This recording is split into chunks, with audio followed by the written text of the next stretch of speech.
When you think about the ancient world, what comes to mind? It's so easy to get swept up in this, romantic dream, right?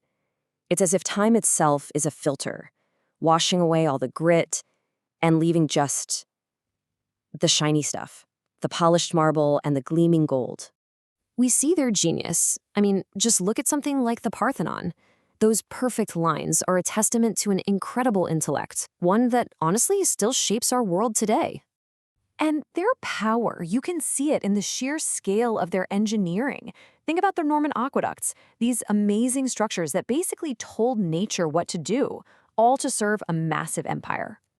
And of course, there's the mystery.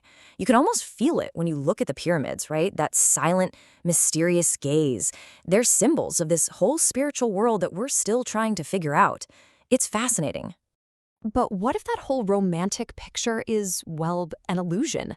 Because the source material for this explainer makes a really stark argument. It says that civilization wasn't just built on beautiful ideas and art. Nope, it was built on the backs of enslaved people, and it was cemented together with blood. So yeah, I think it's time we took a look into those shadows. Okay, so first up, let's explore how organized cruelty wasn't just, random acts of violence.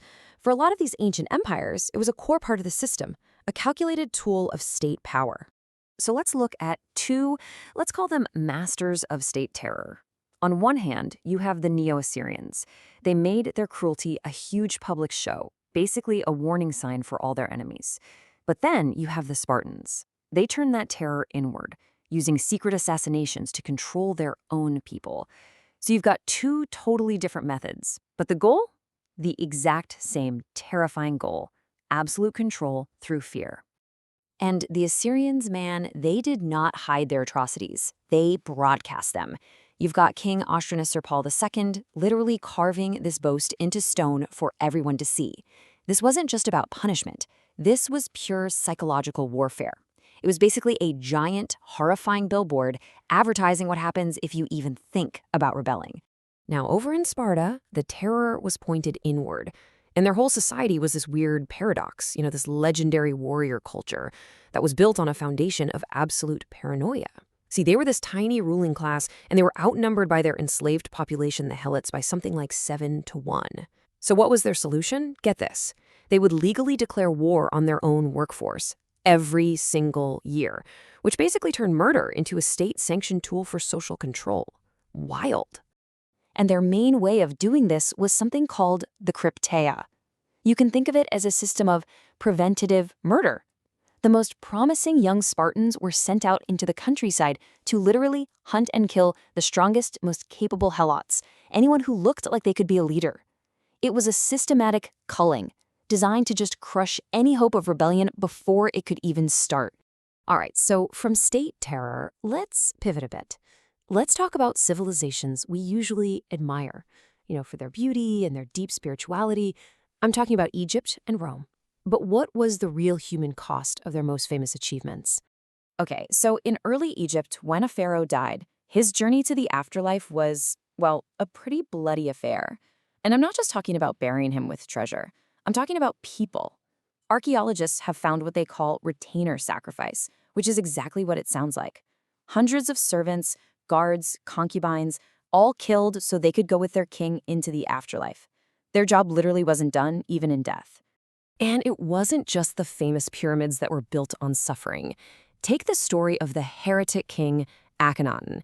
He built this incredible utopian city of light, right?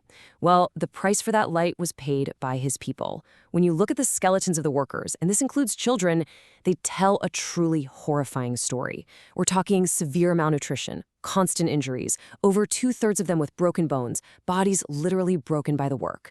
So this beautiful city of light was actually built in the most unbearable darkness. And then there's Rome. It is so tempting to think of the Colosseum as just some kind of ancient sports arena, right?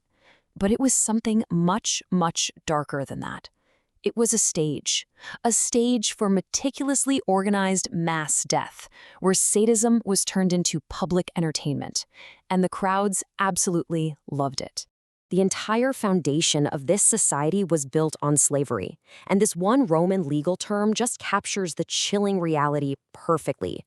A slave wasn't seen as a person who just had fewer rights. No, legally, they were classified as property, no different than a shovel or a cart.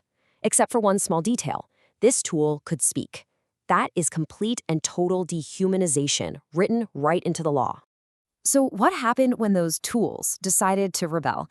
The state's response was always designed for maximum terror. Take Spartacus's revolt. After it was finally crushed, 6,000 of his surviving followers were crucified, and not just out in some field somewhere. They were crucified along the Appian Way, the main road leading into Rome. Imagine that. For 130 miles, anyone traveling to the city had to walk past a continuous line of dying men. It was a clear message from Rome. Defy us, and you will suffer in a way you can't even imagine. Okay, so far we've seen cruelty used for control and for power. But now I want us to travel across the ocean over to the Americas, because there, mass killing was motivated by something completely different, something you might even call a terrifying cosmic necessity. See, for the Aztecs, human sacrifice wasn't really about being evil or malicious. In their eyes, it was a sacred and horrifying duty. Their core belief was that the gods had sacrificed their own blood to create the world, which meant humanity was in a constant state of debt. And if they didn't repay that debt with what they called precious water, human blood, they believed the sun would literally stop and the entire universe would just end. And this belief, as you can imagine, led to a terrifyingly systematic process. Victims were captured in these ritual battles called flower wars. They were marched up the Great Temple, and then they were sacrificed in a ritual that was shockingly precise and efficient. It was like an assembly line of death, and all of it, in their minds, was in the service of keeping the universe alive. So, okay, we've just walked through some pretty deep shadows, right? From Assyria to Sparta, from Egypt all the way to the Aztec Empire. What do we even do with all this grim knowledge? How are we supposed to think about our ancestors now? You know, maybe the hardest truth in all of this is that the Assyrians, the Spartans, the Romans, the Aztecs, they weren't monsters from another planet. They were human, just like us. Same brains, same biology. Because from their perspective, their cruelty was logical. It made sense within their worldview. The Roman guy watching the Colosseum, he believed he was seeing justice being served. The Aztec priest holding a still beating heart, he believed he was literally saving all of humanity. Think about that. Their absolute worst atrocities were often done in the name of their highest ideals. And that forces us to kind of rethink how we look at the past. If history isn't just a nice, clean museum filled with great achievements, but it's more like a mirror, one that reflects the entire spectrum of what humans are capable of, then what does their darkness, their capacity for cruelty that was justified by these noble ideas, what does that reflect in us? It's a tough question for sure, but it's a reminder that this duality of human nature, our ability to create breathtaking beauty and commit unspeakable horror, well, that story belongs to every single one of us. Please like and subscribe.